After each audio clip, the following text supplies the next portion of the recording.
معاشرت کو ایک نیا رخ دیا، سماج کو پاکیزگی سکھائی، زمانے سے خرابیوں کو پاک کیا، انسانی ذہنیت کی تربیت کی۔ قرآن دارالعلوم سعیدیہ آساد پارہ شہرام نگر نالہ سپارہ ایسٹ میں جلسہ سیرت النبی صلی اللہ علیہ وسلم کا پروگرام منعقد ہوا، جس میں طلبہ اور دور دراز سے آئے ہوئے علماء کرام نے اپنے قیمتی بیانات سے سامعین کو مستفیض کیا، جس کی ایک کڑی پیش خدمت ہے، سماعت فرمائیں اور خوب شیئر کریں۔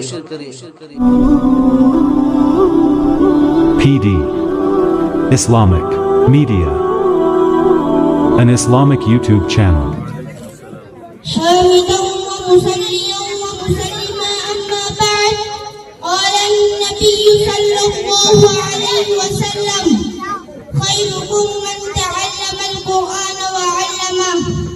سامعین گرامی، قرآن کریم دنیا کی مقدس ترین کتاب ہے، جسے اللہ تعالیٰ نے اپنے آخری پیغمبر پر آخری کتاب کی شکل میں نازل فرمایا۔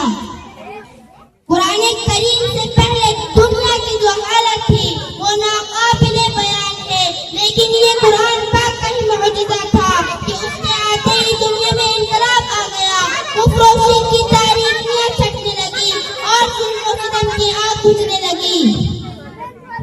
حضرات، قرآن کیا ہے؟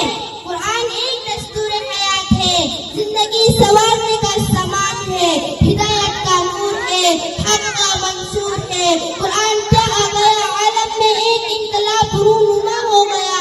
قرآن نے شہر بدل دیے، منزل بدل ڈالی، معیشت بدل ڈالی، معاشرت کو ایک نیا رخ دیا، سماج کو پاکیزگی سکھائی، زمانے سے خرابیوں کو پاک کیا، انسانی ذہنیت کی تربیت کی۔ قرآن آیا تو ڈاکہ ڈالنے والے رہبر ہو گئے، قاتل رات کے محافظ بن گیا، دوسری ہمت والے بن گئے، مدعو داعی بن گیا، جو قطرہ تھا وہ سمندر بن گیا،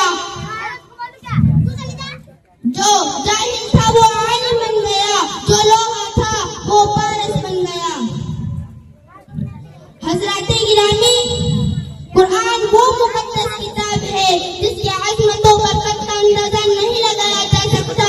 یہ قرآن ہی کی برکت ہے جس نے حضرت ابو بکر کو صدیق اکبر بنا دیا، حضرت عمر کو فاروق اعظم بنا دیا، حضرت عثمان غنی کو ذو النورین بنا دیا، حضرت علی کو مرتضی حیدر کرار بنا دیا، صحابہ کرام کو رضی اللہ عنہم کا مخاطب بنا دیا۔ خلاصہ یہ کہ جو قوم بھی قرآن سے جڑی وہ قوم مقدس ہو گئی، جو لوگ بھی قرآن پر چلے وہ لوگوں کے نگاہ میں پسندیدہ بن گئے، قرآن سے رحم جڑا تو لوگوں کا پیارا ہو گیا، قرآن سے کوئی کپڑا جڑ کر جزدان بنا تو اس کی عزت بڑھ گئی۔ اسی لیے تو حضور صلی اللہ علیہ وسلم نے فرمایا ہے: ان اللہ یرفع بہذا الکتاب اقواما ویضع بہ آخرین۔ یعنی اللہ تعالیٰ اس کتاب کے ذریعے بعض قوموں کو بلند عطا فرماتے ہیں اور بہت سو کو ذلیل و رسوا کر دیتے ہیں۔ حضرات، ہمارا ایمان ہے کہ دنیا میں قرآن مجید جیسی کوئی کتاب ہے نہ کوئی اس کا مقابلہ کر سکتا ہے۔ قرآن کی ایک سورت تو کیا کوئی ایک آیت بھی بنا کر نہیں لا سکتا۔ قرآن کا یہ چیلنج کل کی تھا، آج کی ہے، تا قیامت تک باقی رہے گا۔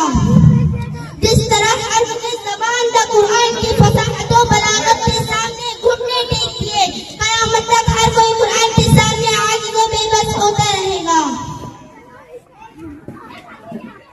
مگر بڑے افسوس کی بات ہے کہ ہم مسلمانوں نے قرآن کے ساتھ جو ظلم کیا ہے وہ دنیا کی کسی کتاب کے ساتھ نہیں کیا گیا۔